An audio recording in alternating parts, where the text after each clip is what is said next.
இப்போ நம்ம வந்து வாழைப்பட்டுன்ற ஊருக்கு வந்திருக்கோம். இப்போ நம்ம அங்கே இருக்கிற ஒரு கோயிலுக்கு வந்திருக்கோம். வாங்க அங்கே இருக்க கோயிலுக்கு சாமியெல்லாம் பார்க்கலாம். இதுதான் சங்கிலி கருப்ப சாமி, நல்லா பார்த்துக்குங்க. இது மதுரை வீர சாமி.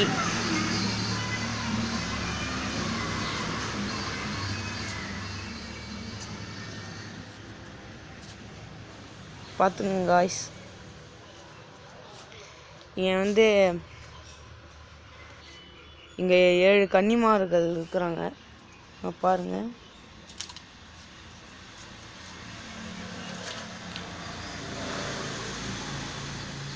இது காளி, நல்லா பார்த்துக்குங்க. இது ரொம்ப சக்தி வாய்ந்த கோயில். இது யாருக்காச்சும் பிரச்சனை அதுமாரி இருந்தால் இந்த கோயிலுக்கு வாங்க. இங்கே உங்கள் வேண்டுதலை சொன்னால் இங்கே எல்லாம் நடக்கும். நம்ம வீடியோவில் நம்ம சேனல் நிறைய வீடியோ போடுறோம். அதையாச்சும் ஒரு லைக் பண்ணுங்கள், கமெண்ட் பண்ணுங்கள்.